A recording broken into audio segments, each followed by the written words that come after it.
Everybody good? Good night, good day? Great traffic? Yeah. Well, thank you for the invitation, and just love getting to know everybody here and love Gateway, so it's really, really good to be here. I want to tell you a story. A burglar was entering a house to burgle. I don't know if that's a word. He was burgling. And so he was doing what he was called to do, using his skill set. And it's 2 o'clock in the morning, and the whole house is dark as he's burgling. And he's in there getting the silverware and the DVD and the 50-inch screen and all the stuff. And he hears a sound. A voice, actually. And the voice says, in the deep, dark silence, Jesus is watching you. He goes, what was that? He hears it again. Jesus is watching you.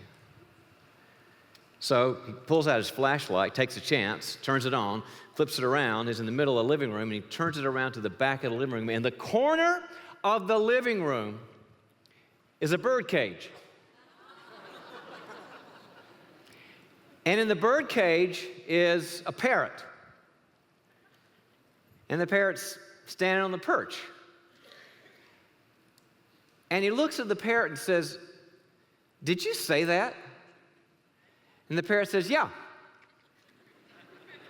He says, you said Jesus is watching me? And the parrot goes, yeah, I said that. He says, are you Jesus? And the parrot says, no. I'm Moses. So now the burglar is really confused.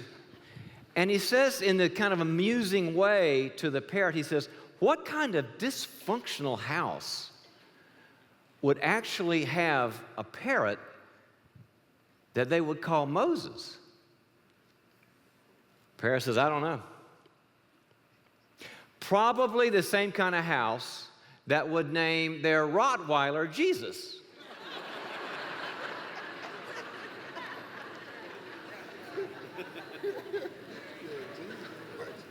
True story. No, I'm lying. But there's a moral to that little parable, which is that in our faith, a lot of times we get kooky ideas about what the Bible says about saying yes and saying no, and what's giving and what's not giving, and we don't know the parrots from the Rottweilers. And some of you guys have opened your lives and your money and your heart and your brains to Rottweilers. And so I'm going to ask you a misery question. When I do a lot of leadership training, and I found out that leaders work better when you give them a misery question, because then they get uncomfortable and they change. That's the way I am. I'm going to give you a misery question, and I want you to think about this. Think about the last, 30 days of your life. So we're at early March, between now and last February. In the last 30 days, sometime when you said yes and you should have said no. See, the pastor there is already getting clinically depressed. I can already tell. He's like pulling out his hair. Sometime when you said yes to someone's calling you or wanting a lot of time with you that you didn't have, or wanting, you to spend time with them to help them, or lending them money, or taking their exam for you, or whatever, when you knew you should have said no, but you said yes. And I want you to think what it cost you. That's the misery question. It cost me something. Before I learned these principles, and I'm still learning them, it cost me time and energy and feeling burnt out and stressed out and all that. And I think it's a problem because we spiritualize it and we act like it's Christian, and it's not. It's kind of the opposite of what the Bible says. So here's our takeaway. I'm a takeaway person. I've got 4 takeaways for you guys. That by the end of the evening, we're going to do a little training. I'm going to go into some content of what the Bible says and how it plays out in our lives. Number 1, I'm going to teach you what a boundary is so you'll know what it is. Some of you don't know what one is. Some of you are married to one. That's a lot of fun too. So you're going to know what a boundary is. Second, you're going to know why they're so important and why the Bible says you better have them, and you can have a lot better life with them, and you're going to have a lot more misery without them. And the third thing you're going to learn is some of the obstacles, some of the things that keep us from having them. Because there's things in our heads that keep us from having. We'll fix those. Well, we won't fix them, but we'll talk about how to do it. And the fourth thing is some skills, because I want this to be very practical and useful for you and all that. Those are big, big 4 things. So the thing that's important to me is that you know this is from the Bible. This isn't psychobabble talking. This is God talking and telling us about it. And I want to start with the very first part here where it says what boundaries are. And I want you to think about a passage. If you're taking notes, you have an outline right on the. By the way, I know some of you like outlines and some of you don't like outlines.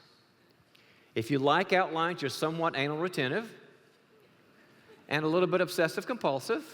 And right now you're going, where is he on the outline? Oh my gosh, I need my Prozac right now because the outline is not working and I'm gonna have a really bad night. You're very left brain. Then God made people called right brainers. You didn't even know there was an outline. And if you knew there was one, you didn't care. And right now you're not thinking, where is the speaker on the outline? You know what you're thinking? You're thinking, do unicorns exist? Is he going to answer that question? I've been thinking about it all day. Well, we're going to help either side of the brain that you're working with right now. But the passage I think that kind of encapsulates all this is Proverbs chapter 4, verse 23. Proverbs 4, verse 23, which very simply says, guard your heart, for from it flow the issues of life. Guard your heart, for from it flow the issues of life. And let me explain that. The word for heart in the Hebrew in the Old Testament is a word meaning the inner person. Everything in my skin is in my heart. Everything in your skin is in your heart. And there are 7 things that I believe are in your skin that I bet you're not guarding, that you're not taking care of, that you're not paying attention to, because you don't want to be selfish and you don't want to be narcissistic and you want to be a giver. And we're going to change that. Here's the 7 things. The first thing is your values. Inside your heart are your core values. Your values might be Christ and love and family and integrity and all those things. But we've all got to work out our core values, because values drive your family and life and career and self-help and all that. That's number 1. That's inside your heart. The second thing besides your values are your thoughts. We're supposed to take thoughts captive to Christ, right? How you think about things, how you perceive things. We're supposed to be thinking people. The third thing is your feelings, your emotions. God made you emotional people. God is emotional himself. You're supposed to guard your feelings. A lot of the work that I do is when people don't guard their feelings. In fact, when they find themselves guarding the feelings of someone else and dismissing their own feelings, and they don't listen to their gut, and they don't listen to their passion, and they're taking care of someone else's. I'm supposed to guard my feelings. You're supposed to guard your feelings. We're not supposed to get cross-linked. Let me ask you another misery question. How many of you unknowingly and unsuspectingly have taken responsibility for someone else's feelings? Don't raise your hand yet. It's me. Call on me, because I'm really the worst at this. Somebody was miserable, and you felt like it was your project to make a miserable person happy.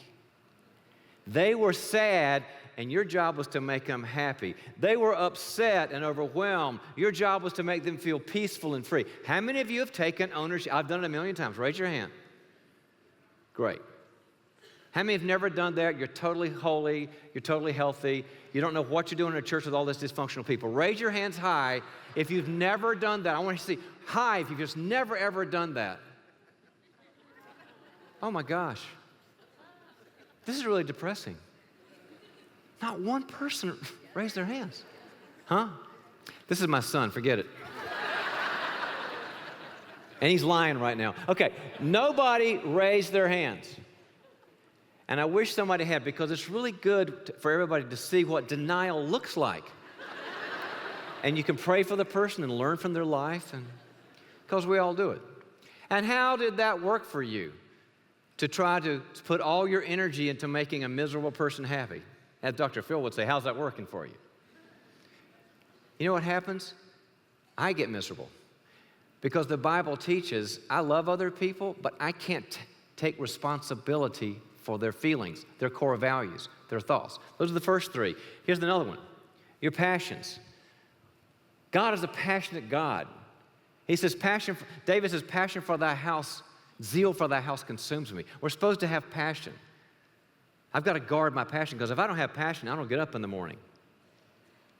The fifth one is my sins and weaknesses. We all have sins and screwed up things we do, and weaknesses and frailties, and I got to guard that and make myself healthy. Another one is my history. We come from families of origin. We come from churches. We come from schools. We come from athletic events. We come from musical training. We come from coaches. We come from seeing Whiplash and thinking that was just like my third grade teacher. And we all have a history, right? And the seventh thing is our strengths. Because the Bible teaches about gifts that you have. And some of you guys are great at math, and some are great at art, and some are great at people skills, and some are great at chilling, and some are great at, that's not really a strength, but those are the seven things inside you that God says are your problem and your responsibility. And if I don't guard myself, bad things happen. I was telling this to somebody. He said, you're saying we got to be selfish. I said, what? Yeah, you're saying I got to be selfish and look at these things. I said, let's change the S word here, Junior. You're not being selfish. You're being a steward. You're being a steward because you're supposed to live a long life and be healthy and have energy and love the Lord and love other people and want to get up in the morning and take care of your family and have a great career and go serve. And how can you do it if you're not guarding your heart? It's about stewardship, and the next time you say no, don't let somebody say you were selfish. Unless you were. So there are two great functions of why boundaries are so important. If you're learning to guard your heart, number one is because we need to say no to protect the stewardship. Anybody ever heard of a term called burnout? One of my things I do in my career is I work with very high-performing, very smart, very burnout leaders. They work with multi-billion-dollar companies, and they're great, and they're just falling apart. And guess who knows about it? Nobody. The spouse. The husband or the wife will go, I know they look like Superman or Superwoman, but they're dying. They're starting to have heart problems. They're starting to have cholesterol problems. They're starting to have energy problems. They're snappy. They're distant. They're shut down because they're not guarding their heart. One of the things you find out with people with really good boundaries is they say no when they need to say no. When you talk about saying no, see, it's not about, oh, this is a really important message. Say no to drugs. Well, that's revolutionary. I've never heard that. Gosh, I'm not supposed to shoot drugs in my veins. Man, write that down. No more drugs for me. You're not supposed to do drugs. Say no to robbing banks. Wow. Fantastic. See, in a crowd like this, it's not about saying no to evil, toxic stuff. That's just sure. You know what we have a problem with? We don't say no to the good for the service of the best. Let me say that again. Most of us in this room don't set boundaries with the good in the service of the best. So we say yes to somebody who wants to spend 2 breakfasts a week with us to mentor them when we've got 1 breakfast a year. That's a good thing. Might not be the best thing. We say yes to people that are kind of, how do I say this in a nice way? You got any empty calorie people in your life? You know, empty calories, like popcorn. It's okay. Just you have to work out after you have it. And there's lots of people, they're not horrible people, they're just empty calorie people. And I used to collect them.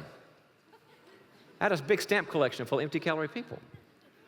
And I found that I wasn't getting anything done in my life. I wasn't getting my goals done and my mission done and my vision done. I was burning out because I was saying no to good things and not, well, where does God want me? Because I promise you, if you want to accomplish anything big in life, I mean big career, great family, serve, change the world, I promise you, you're going to have to disappoint some people. I've never spoken to a person who accomplished a lot who can't say, I disappointed a lot of people who wanted my time and my energy and my answers. The ones that say, yeah, I take care of those people, they don't get anywhere. I was working with a young leader one time, and I said, let me do an analysis. How are you doing? He says, I'm doing fine. I'm successful. And I said, great. You're 36. You look great. How successful are you? He pulls out his smartphone and he says, I'll show you something. My inbox is empty. I am successful. I said, you're a failure. He says, I need another coach. I said, maybe you do. But why do you think I said he was a failure? Because the inbox was empty. Whose schedule was he on? He was on everybody's schedule who sent him an email. By the way, there was a Nigerian prince who gave him $50 million. Have you seen that? You got to do it. Give him your social, your credit cards, you'll get $50 million. I'm waiting for mine. I can't wait. He was clearing out his inbox because he didn't want anybody to be upset with him and to think, gosh, you're not getting to me. And he wasn't getting anything done. Guard your heart. So the first part is, it's important because you've got to say no to some good things to do the best thing that God's called you to. One of my favorite lines, an old pastor friend of mine told me, he said, you got to get it straight. A need is not a call. That changed my life. A need is not a call. Just because somebody needs something doesn't mean I'm called to feed it. God is. But there's a lot of needs out there. I'm supposed to do the ones I'm called to do, that I've got the skills to do, that I've got the passion to do, that I've got the time to do, that I've got the energy to do, I've got the bandwidth to do. The second part of why boundaries are important is because sometimes we have to confront people. Sometimes you have to have the tough talks. I spend a long time training people how to have the tough talks. Because nobody wakes up in the morning going, I can't wait to have a tough talk. Man, it's going to be a beautiful day. I'm going to confront some people, make them cry. I can't wait to get some breakfast. If you did that, you'd have a psychological disorder. We'd have to fix you, put electrodes on your head or something. It's bad. But it's necessary. Because there are people who are either toxic or controlling or judgmental or irresponsible, or they have what we would call character problems. And I promise you, you're a target. You got a bullseye on your back that says, use me. And you've got to have tough talks with some people. Confrontation is not fun, it's not easy, but it's necessary. And boundaries are about having loving, non-judgmental, very, very direct talks. One of the things I've found is that when people in a family or in a business or in a church are afraid to have the tough talks, everybody goes crazy. It's just chaos. Think about when your kids were really little.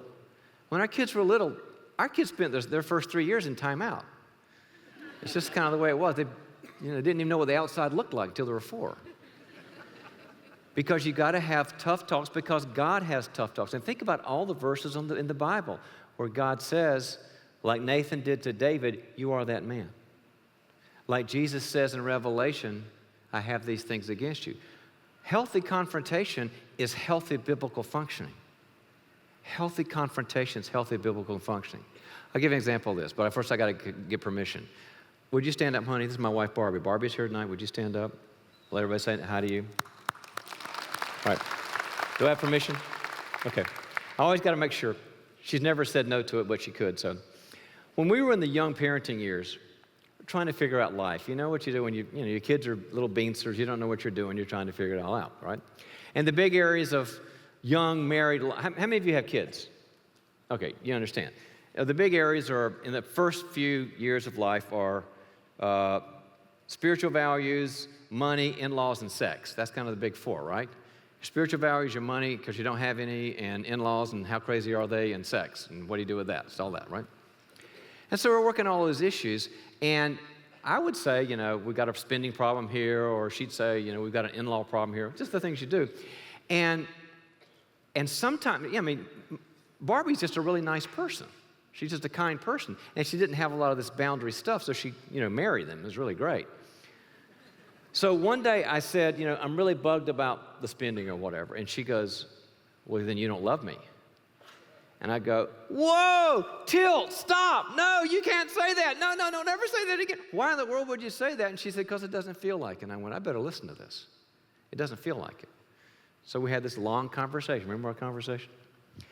And she said, I said, tell me what are you talking about that when I get bugged, I don't love you. She says, well, I feel like we've got this good thing. We've got this gallon of love stuff in between us, right? And we built it up and we really care. And when you're angry or mad or whatever, and we get into it, I feel like somebody ripped the bottom off of it and all the love flushes out and I can't feel you anymore. And in marriage, if you can't feel the other person, there's a problem. You're in what we call the parallel marriage, which is a horrible thing. I can't feel you anymore because all the love just kind of poured out the bottom. Anybody relate to this? Okay. I said, well, that's awful. I don't want you to ever feel that, but we've got to tell truth to each other, so how do we work this out? And Barbie's a very reflective person, and she thought about it, and she said, reassure me. Reassure me that you care, and that will help. And I said, great, that was our little system.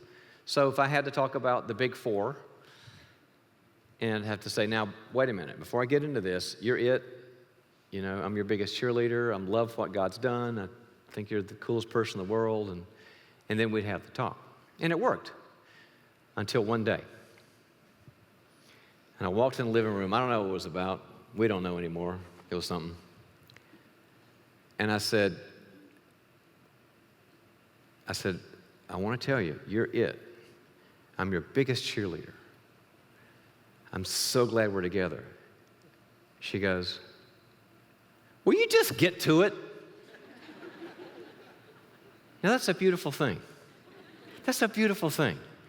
Let's interpret what she meant by that. What was she saying? She was saying it worked.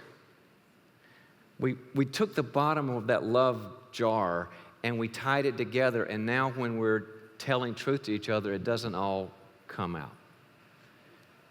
Ephesians 3:17 says we're supposed to be rooted and grounded in love. Psychologists call this internalization. God made it up before psychologists did.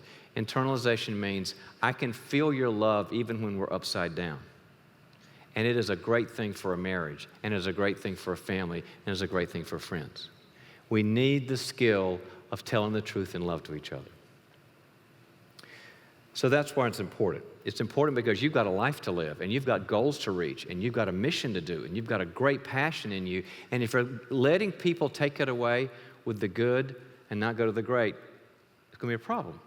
And also you need the skill of confrontation, all right? So that's what they're about. And so that's why they're important. Now, let me talk a little bit about why this is so hard. I mean, it'd be easy to say, well, okay, I'll have a boundary today. Just, give me the injection. It's not that easy. It's more like a spiritual muscle you've got to develop over time.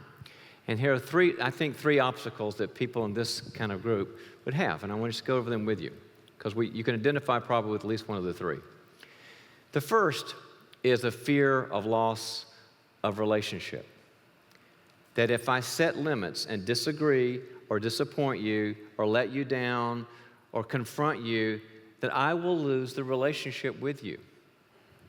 that we've got a good thing going in my family or in my friendship or in my business or in my church.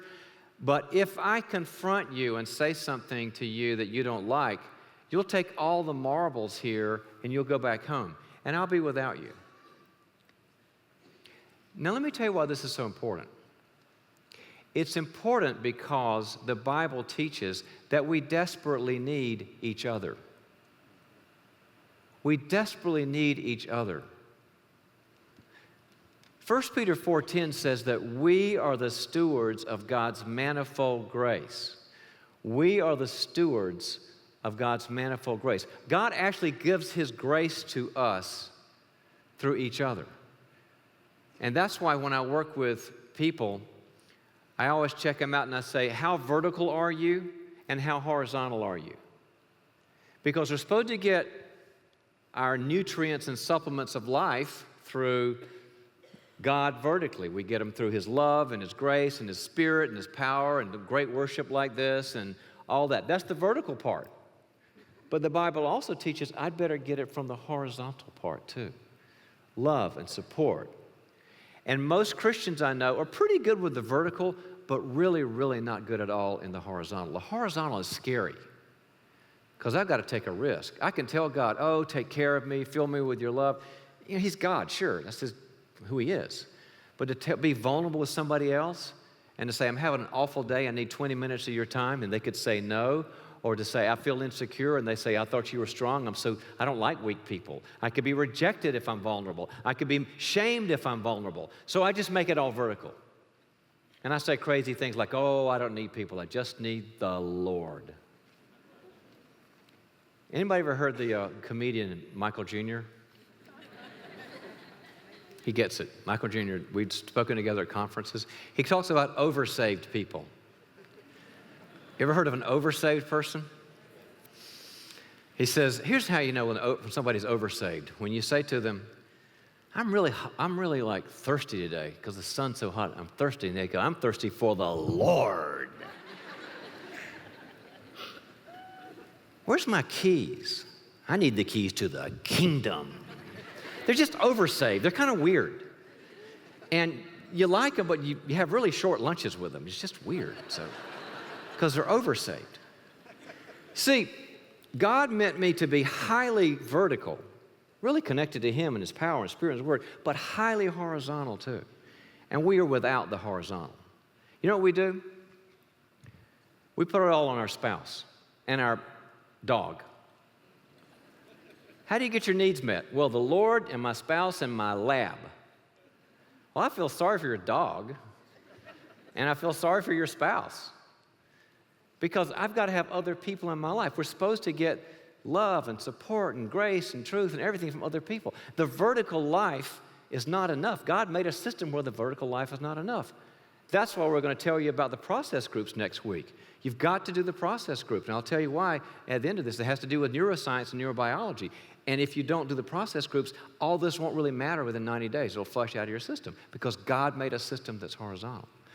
Having said that, people are important to each other. And so we run the risk of saying to somebody, I can't be with you tonight, or I don't like your attitude, or I feel like you're judging me, or I asked you to go get the milk and you didn't do it and you let me down or hurt my feelings, and they may leave. And if they leave, I'm in trouble. So some of us don't set boundaries at all for fear that someone will leave me. Don't abandon me. Don't walk out of my life. Don't pull away the supplements and nutrients that I need to survive. This is God's system. And we go with all sorts of fears. So you know what we do? We just let people take us hostage. As long as you don't leave, as long as you stay around, I'll never tell you no. That's hostage taking.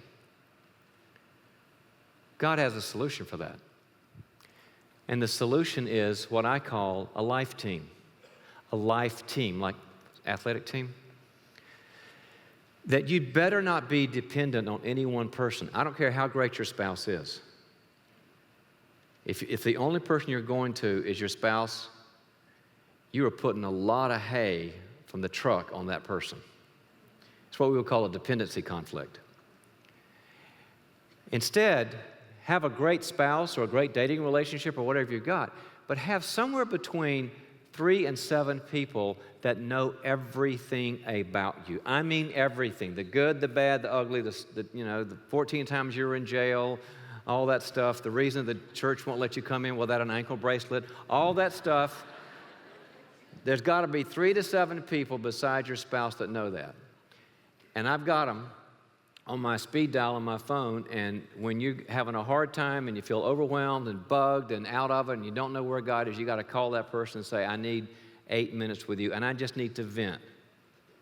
And I tell you what, once I learned how to vent, I was so happy. Because David vented. How politically correct was David? Hey, what are you doing, God? I'm like in a cave. I'm the king, and this guy's going to kill me. Do you even care about me? David vented, and God blessed it. We were meant to vent to each other. And you don't need answers. You just kind of need somebody to say, yeah, that's tough. I'm for you. I'll be with you. I don't have 14 answers for you right now. And the very being with is what comforts us. And what's funny is people always tell me, I don't know anybody like that. And I always say, have you asked? No, because most everybody I know is toxic. Well, maybe you got a problem. Because what I've found is that everybody else wants this too. When you finally say, can we have lunch and just talk about life? They go, oh my gosh, I don't do this to anybody. This is so, gosh, great. When can I do this again? Get the life team together.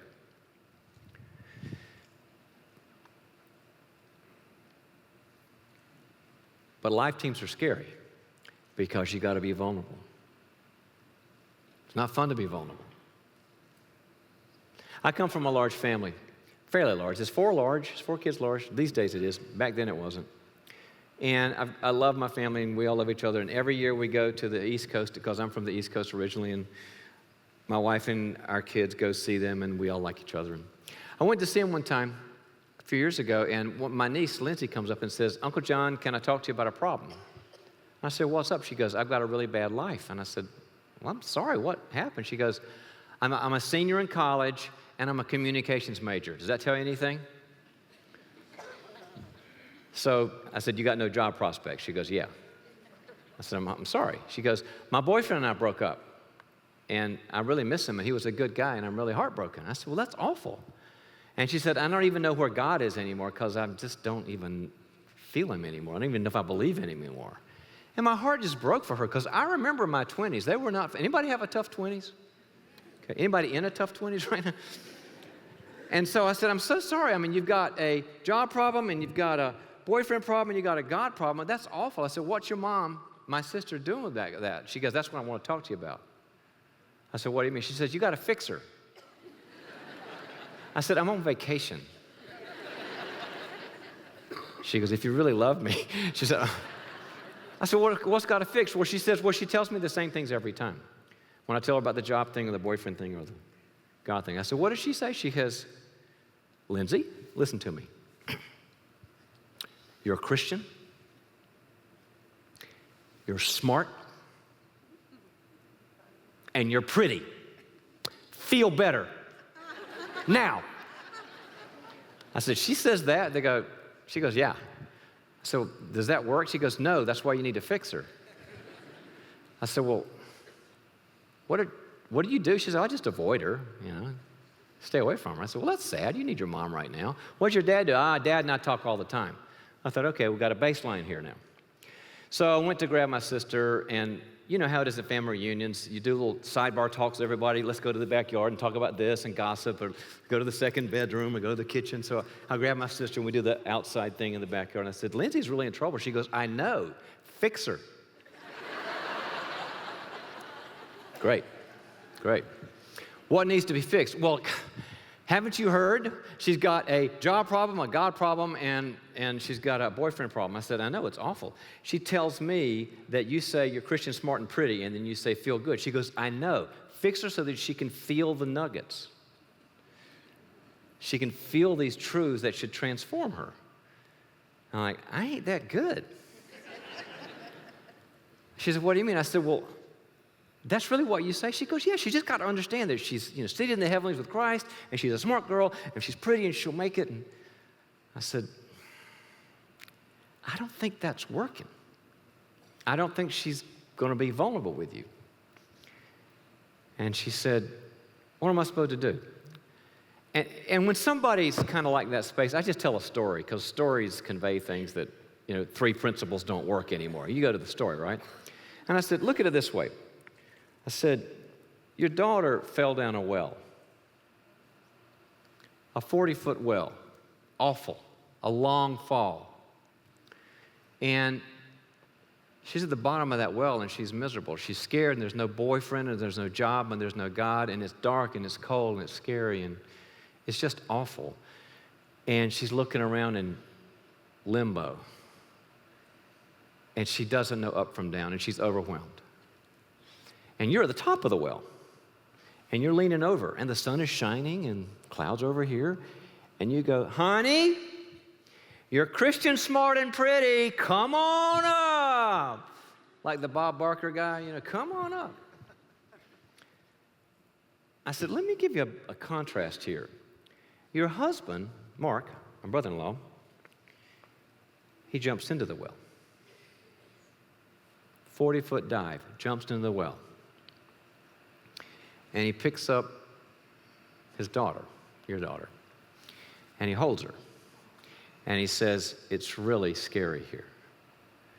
It's really dark here. It's cold. It's overwhelming. It's confusing. And I've got you. I've got you. I've got you until we're ready to come out. Anybody ever had body go in the well with you?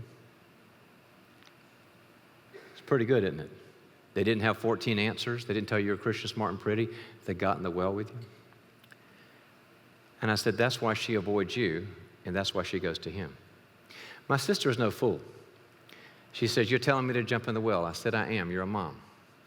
She goes, that's really hard for me. I said, I know your parents.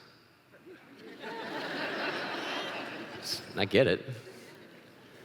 I said, but you have to learn how to do this. She said, but I want to give her answers and hope and cheerleader and encouragement. I said, that's fine, but there's a sequence to this. The Bible teaches that grace comes before truth, not grace after truth. Look at John chapter 1 in the Greek. The order is significant. Jesus came full of what? Grace and truth, not full of truth and grace. You've got to get in the well with her before you earn the right to give her your nuggets. She needs your wisdom. She needs your suggestions. She needs your advice, but you've got to empathize with where she is right then, or you will always alienate her. And my sister learned it. And I checked on them a few months later, and Lindsay said, we're good. And my sister said, we're good. You might be a real advice giver, and we need advice, but put duct tape on your mouth until you've jumped in the well and said, I know it's hard. I know it's awful. I get it. People need grace before they need truth. Theologically, we call that the identification of Christ. In Hebrews chapter 4, it says we have a Savior who suffered in all things as we did, except without what? Except without sin. He came down and identified. He jumped in the well. You got to have somebody in the well with you. And again, have those 3 to 7 people plus spouse, and it will change everything for you. That's the first obstacle, is that we get afraid and too dependent on one person. Spread it out, 3 to 7. The second obstacle has to do with a fear of conflict. In my world, in the clinical world, they call that conflict avoidance. Conflict avoidance, when I just am afraid of somebody's anger at me, somebody wrathing at me. One of the things I do with my leadership teams is I always talk about, okay, where did you learn about conflict? Well, you learned about conflict when you were 8 years old at the dinner table on Sunday night. Everybody got some kind of training on conflict and anger at the dinner table on Sunday night. It might have been crazy psycho training. It might have been pretty healthy training, but you got training. And I'll get a number of answers. Like somebody will say, oh, my training was Dad can be mad, nobody else can. Or somebody say, no, Mom can be mad and Dad runs out of the room weeping. Or another one was, mom and dad will change the subject when somebody gets upset and talk about crazy stuff like, look at the flowers today. It's going to be a great day. While Junior's on drugs over here, it's just going to be a great day. That's another training we get. We get another one where, well, any kind of negative thing, it must mean you're not really a good Christian, so we can't talk about negative things. But my favorite is all of my Italian friends. How many Italians we got in here? Every time I talk to my Italian friends, they go, oh, we're not like you guys. We scream and yell at each other and throw stuff. It's great. We never solve any problems, but it's just so great. But you learn how to have conflict, and most of us did not learn that conflict was a good thing. So we avoid conflict and don't set boundaries so nobody will get mad. And in my world, we call that a people pleaser. People pleasers are afraid of conflict. They don't have the skills to handle conflict. And yet Galatians 1 says, I want to be a God pleaser, not a what? Man pleaser. I'm going to be upsetting people all my life. And that's how things get done. That's what we call disruptive work. But if I'm afraid of conflict, I will not set boundaries. Here's what happens. We then train people to, when they need something from us, to just get mad. That's how our kids are trained that way. We train our employees that way. We train our spouses that way. All you got to do is tune up and ramp up a little bit and get the red face, and we'll back off and say, oh my gosh, don't get mad. Whatever you want, my money, time, take my third child, it's fine. We train them to get mad. And yet Proverbs 17:17 says, if you rescue the angry man, you will only do it again. Interesting. If I'm conflict avoidant and I rescue people from their anger and say, I've got to walk on eggshells around you, don't get mad at me, what am I training that person to do tomorrow if they want something? Ramp it up. The only answer there is you've got to have courage. I'm a big role play and practicing fan. I believe in role playing these conversations and practicing these conversations. Henry Cloud and I wrote a book called How to Have Those Difficult Talks, where we script it out. Because all of a sudden when you get it, you go, you know, I'm with this person and they're ramping up and the face is getting red and they're getting loud. They're a 3-year-old having a tantrum. I get it now. I know they weigh 270 and they're 6'3", and they're 38 years old, but they're a 3-year-old with a tantrum saying wah, wah, wah. And it kind of takes the power out of it. So that's the second big one, is you got to learn how to handle conflict and be courageous and just tell somebody, I know you're upset and we'll get through this, but we don't do tantrums in this house. That's the second. The third obstacle I'm going to go to in a minute, but one thing we know, I do a lot of speaking, is that the ability of the brain to metabolize information is based on the ability of the fanny to sit down. So stand up for about 1 minute and just kind of stretch out a bit and tell somebody, why don't you have any boundaries or something like that. And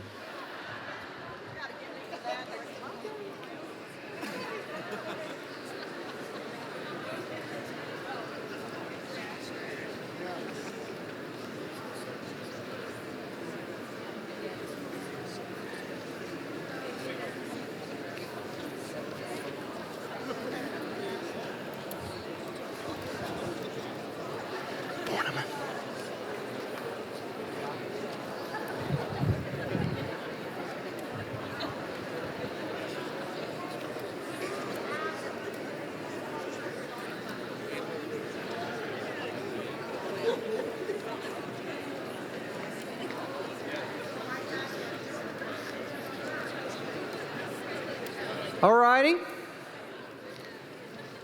Got the mojo out a little bit and got the metabolism going somewhat? Now, in a crowd like this, somebody always says, God, they said no to me for the first time. This is awful. That's why they took you to the event tonight. Don't you understand? Here's the third the third obstacle. The third obstacle is a little thing called guilt. The gift that keeps on giving. Guilt. You know, of all the weird things about the Christian faith, Christians struggle so much with guilt, and we, if anybody, should be the most free of it. But we're not, unfortunately. And we don't set boundaries because if we do, we'll feel guilty. Now, let me explain the difference in the dynamic between a fear of someone leaving me, which is the first obstacle, a fear of someone's wrath, and the second obstacle. The third one is I'm afraid I will damage you. That's guilt. I'm afraid if I say no, I will damage you. I will discourage you. I'll take away your enthusiasm. I'll depress you. I'll make you sad, and I don't want that. So I'll never say no to you. Just on a personal level, I'm pretty good with the first ones. I got a lot of friends, and I'm okay with anger. But I still struggle with the guilt one because I don't want to hurt people. And I feel like sometimes, gosh, I don't want to really ruin their parade. And you find that a lot of people have that kind of struggle. Now, let's talk about that a little bit. Number one, if you're not setting boundaries with someone because you feel guilty, you're probably making a confusion in your head between a thing called hurt and harm. Hurt and harm. Do you know that hurt and harm are very different? They're not the same thing. When I went to the dentist, he hurt me. I pay him money to cut me. Isn't that weird? He hurt me. Did he harm me? No, he helped me. What about those 12 Oreos I ate the day before? They felt great. Did they hurt me? No. Did they harm me? Yeah, they damaged me. Then I had to go see this guy who then undid that by hurting me in a different way that did not harm me. Does that make any? There's a big difference between hurt and harm. Do you realize that growing Christians are supposed to hurt each other? We're never to harm each other. We're never to damn each other. But we're supposed to make each other somewhat uncomfortable so that we grow. That's why you have honest feedback.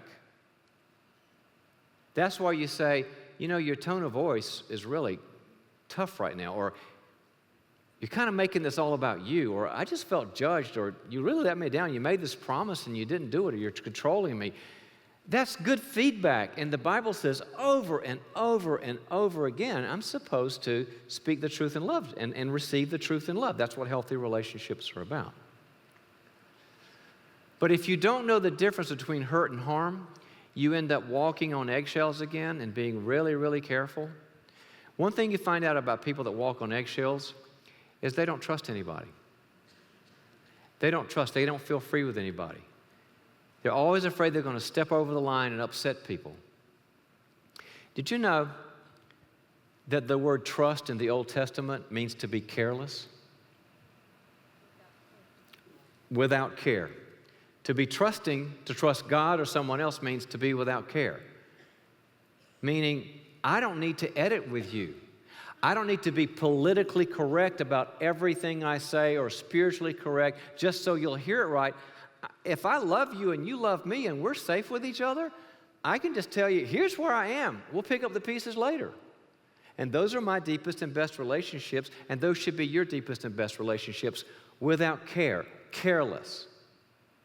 But if you feel guilty because you're so worried about damaging people when it's actually not damaging people, you cannot be trust. You cannot be open. You're careful. A lot of us in the Christian world are too careful. I'm not saying be mean and abusive. That's silly. I'm saying we need to be careless with each other. And the best and deepest growth comes from being careless. Well, there's a great term that I learned in psychology that just kind of summarizes what the Bible says. It's a word called fragilize. Fragilize. And fragilize means it means I see other people as fragile, that they're going to fall apart if I let them down, or if I'm negative with them, or I don't tell the truth. They're like China dolls ready to fall apart.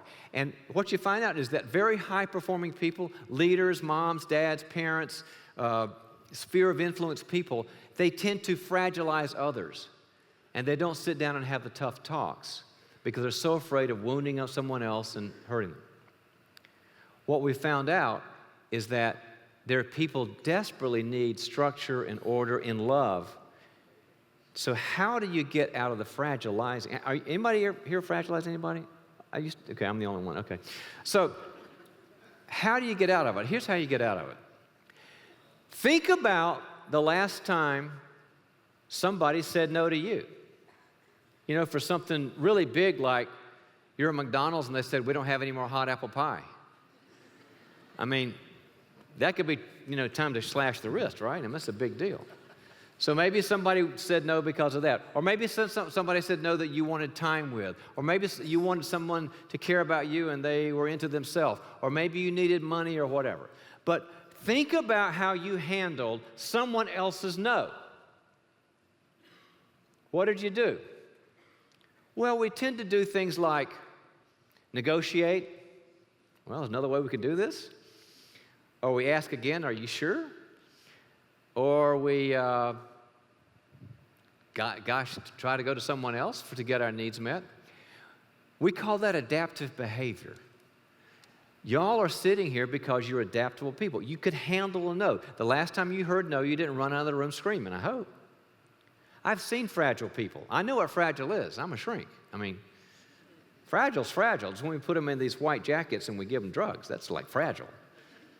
Now, upset is not fragile, but a lot of people see somebody upset and they think they're fragile. They're just strong people who are upset. They're upset. That's all they are.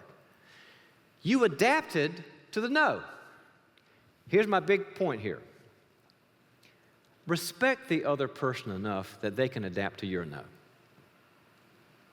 Let me say it again. Respect that other person enough that they can adapt to you no. They don't need to like it. They don't need to sing Kumbaya, you told me no, thank you, do it some more. But respect them that they're not a little 3-year-old who's upset and is going to fall apart. They're a resilient, adaptive human being. And for you to walk on eggshells is a sign that you don't respect them. Some of us need to bump the respect and realize, sure, they got upset, but they can handle it because I can handle a no. It's a really, really good thing. Here's what I like to do, a little survey time. So those are the three big obstacles: fear of loss of relationship, fear of guilt, and fear of someone's anger. And you can say, just raise your hand on any of them. I just like to, you can say all three of them, or you can say, I don't understand the question. That's fine. How many of you are aware that you have struggled with a fear of loss of relationship? Okay?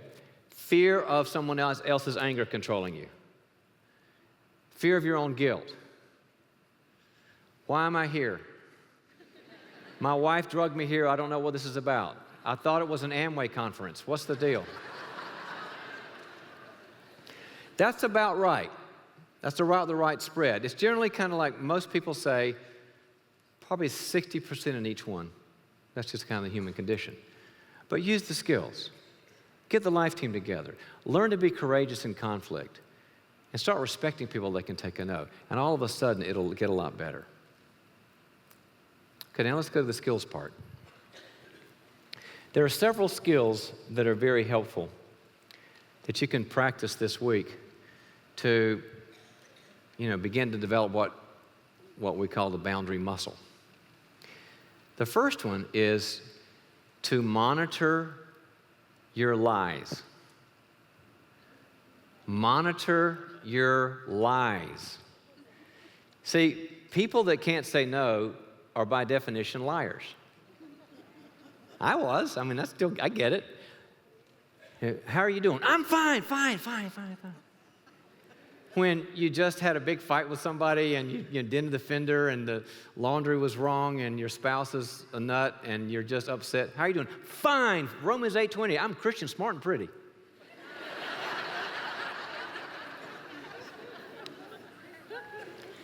So we lie. And you realize, oh my goodness, I do lie. I don't tell people how I feel. I'm careful with people. I try to take care of them instead of just trusting them and respecting them. And so just kind of get on your notes section in your little smartphone when the next time you held back from telling the truth and go, I've had people come back after a week and go, I'm the biggest liar on the planet. Oh my gosh. And I'm an elder in my church. They've got a problem here. But it's what we call the codependent dilemma, when you rescue people and lie thinking you're going to preserve people. You know, everybody knows what a codependent is right now. The word's been out a long time, right? A codependent is someone who, when they fall off of a cliff, someone else's life flashes before their eyes.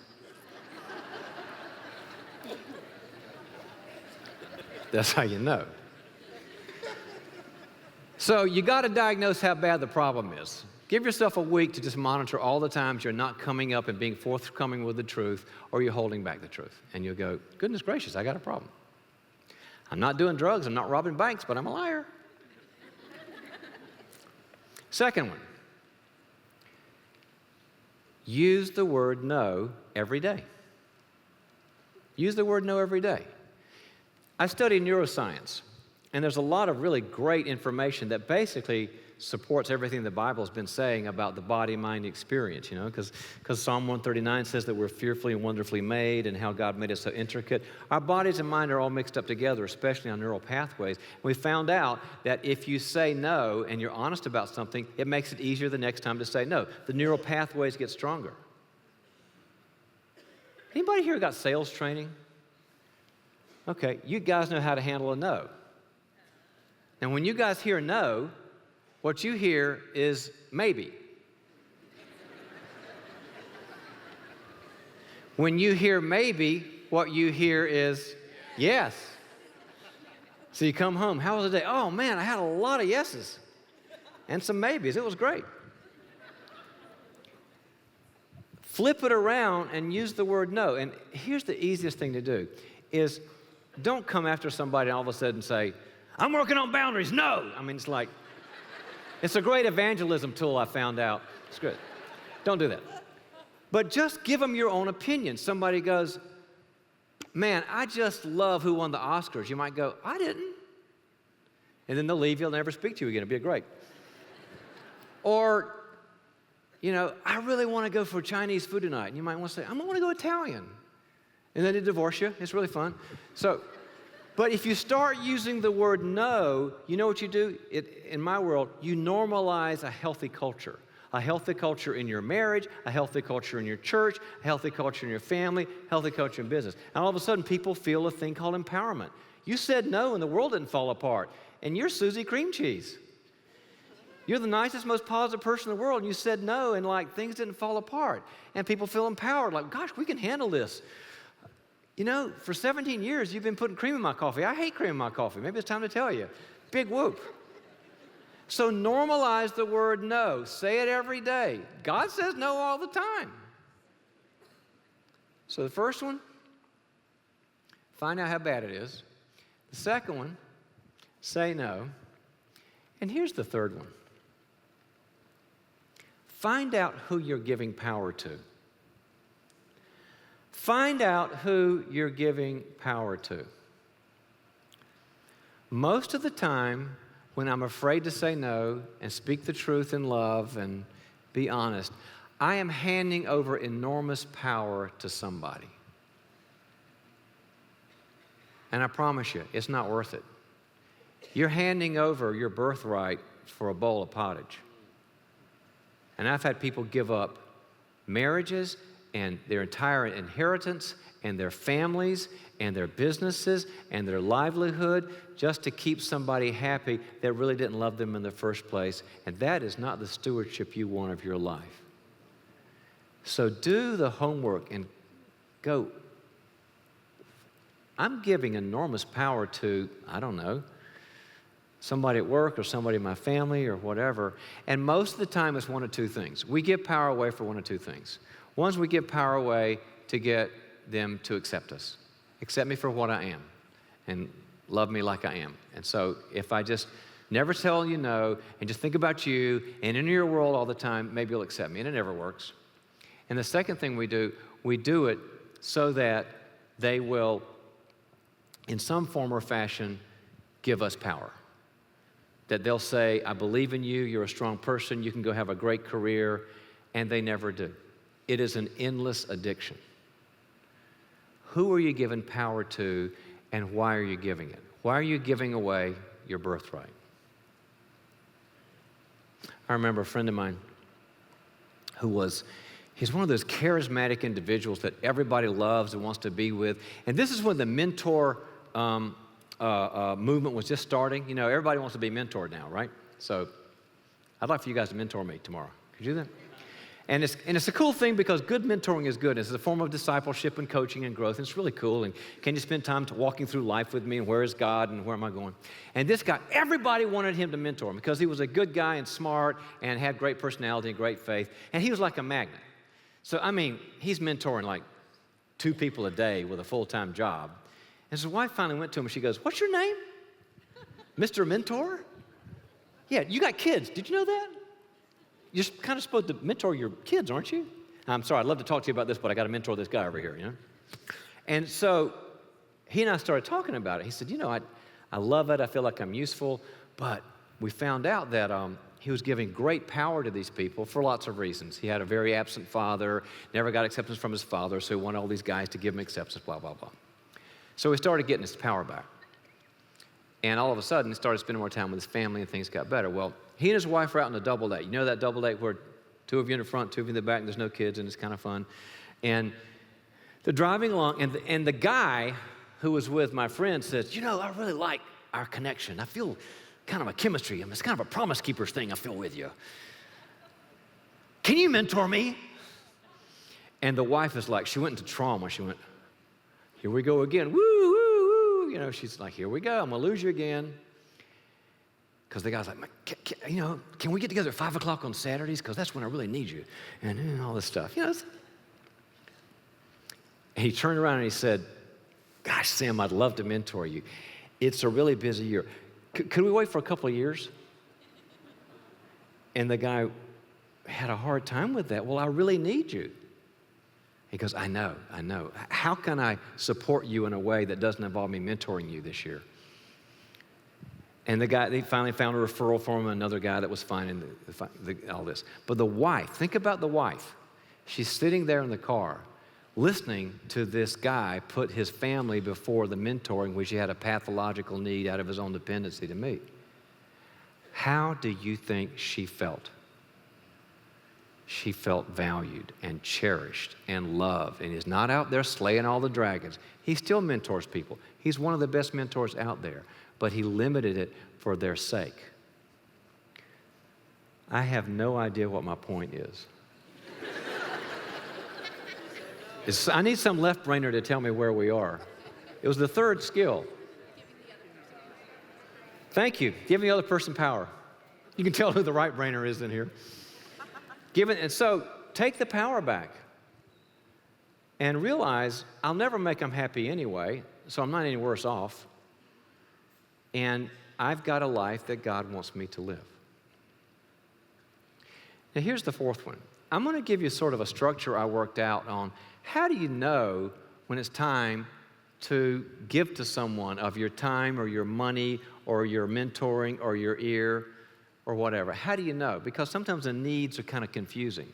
I have 4 things this is one thing that's 4 things. It's one big thing and 4 little things. And this kind of explains it. If somebody comes to you and says, "I need your time, I need some money, I need your wisdom, I need you to let me live in the basement till I'm 40. People ask for lots of stuff. But somebody wants a piece of you. And God calls us to give, right? We have a giving faith. Here's the 4 things to do. The first thing is to ask yourself, is this something they could provide for themselves? Could they provide that time or money or basement or whatever? Could they provide that for themselves? Or is this just that it's kind of work for them or hard to do? Because the Bible is really good about those who are without. We're supposed to take care of those who are without. But those who are just kind of inconvenient or just don't want to get off and do things, it's not so great about. So are they really unable versus unwilling? Make sense? Here's the second one. Do I have the resource? Do I have the time? In my world, we call it bandwidth. It's a business term. Do I have the bandwidth, the energy? Do I have the excess? Because if I don't have the bandwidth or the time or the money, then I'm not going to take care of my own responsibilities. You know what Timothy says about those who don't take care of their families? The Bible says they're worse than an infidel. So is this going to take me down the drain, or can I give and still be okay? It's third rule. How am I feeling? Am I feeling cheerful? I think your feelings are very important. The Bible thinks your feelings are very important because the Bible says that God loves a what? A cheerful giver. In fact, in 2 Corinthians 9, right before that, he says, do not give out of a grudging heart or a resentful heart. Don't give grudgingly or compulsively, for God loves a cheerful giver. So do a gut check and go, I'm really resenting this right now, or I feel pulled apart, or I feel like I want to sleep forever, or whatever. Check your heart, because your heart gives you information. Am I resentful or am I cheerful? Here's the fourth one. Probably the most important one. What is the fruit? What is the fruit of my giving? Because there are two fruits that come from giving somebody something that'll tell you everything. The fruit is either gratitude and autonomy, or ingratitude and dependency. Gratitude and autonomy means thank you. You picked me up when nobody else did. I'm going to live my life. Thank you so much. I can't tell you. You made a difference. You gave me grace. You gave me help. You gave me a leg up. And I'm going to go live my life and I'm fine. Or there is, what have you done for me lately? What have you done for me lately? You know, in Proverbs 29, it says, the leech has two sisters. Their names are Give and Give. What have you done for me lately? And I need more from you, and more from you, and more from you. Obviously, the answer is go for gratitude and autonomy over ingratitude and dependency. But I found out if you use that as a little check mark to see, should I do it? Is this person needs something, and am I in the right place to do it? It really answers most of the questions. All righty? So now, let me take us back to the beginning. I start off with the misery question. And the misery question was, when have you said in the last 30 days, yes, when you felt no? I want you to take that question right now and think through what we just did with it. Did I do it because I was afraid of losing a relationship? Do it because I'm conflict avoidant and I can't handle truth and conflict like God does, and I need to learn that? Was it because I feel guilty and I just don't want it to hurt people and I feel like hurt is harm? Run that through the grid, that situation through the grid in a reflective manner. And the second thing is I would want to give you a homework assignment. I'm real big on homework because homework means we change. I'm married to a teacher. She's been giving me homework for 25 years. 27, sorry. I'll pay for that one. And let me give you a little homework assignment. Redo it. In the next 7 days, that time you said yes, redo it. I've had people just call somebody up and say, you know, when I told you I would give you the money or be on the phone with you on a support call 3 days a week, I was wrong. I was writing a check that I can't cash. And here's an 800 number. Or here's how I can give you one time every 2 weeks or whatever. But redo it. There's nothing wrong with redoing something that you did wrong the first time, because otherwise, you're not going to have the life that God designed for you to have. So the good picture is boundaries are A, from God, and B, they give you your life back. I remember when Henry Cloud and I wrote this book so many years ago. And back then it was different. The church, we had a lot of churches that were just angry at us. And people would come up and say things like, oh, you're the one that ruined my marriage. I'd say, no, we're pro-marriage. And I found out it's because she read the book and she said no once. And she wasn't supposed to have a brain. And so he couldn't handle it.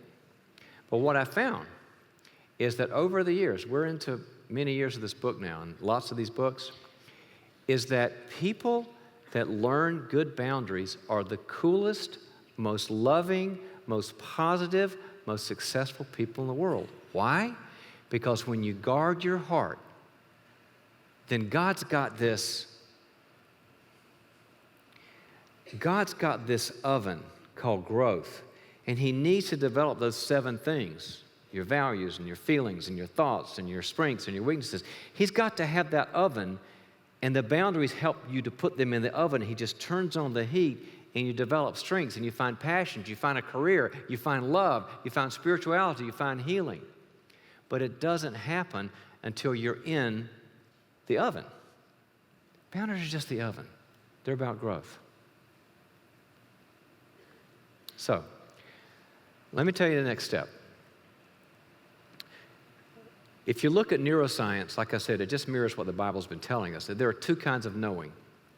There's the knowing that comes from content. This is content. It's not very good, but it's content.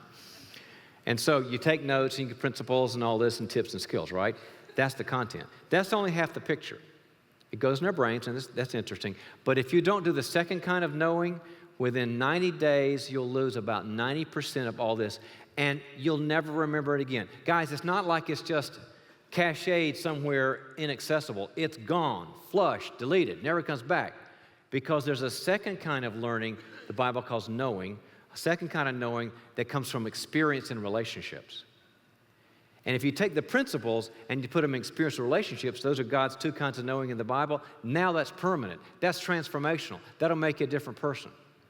And that's why a really cool thing that happened that in the Gateway structure that Dr. Houston and the other people that brought me here did is next week, because there's going to be another event here next week, next Monday night, there are going to be groups, process groups, where they're going to bring questions that we have for engaging in this, and what about your obstacles, and how can we help you, what are your skills, what are your challenges, and if you'll engage with these process groups in relationships, that second kind of knowing will imprint it on your neural pathways forever, and you'll never lose it. I'm just really, really happy to be partnering with Gateway for something that's transformational.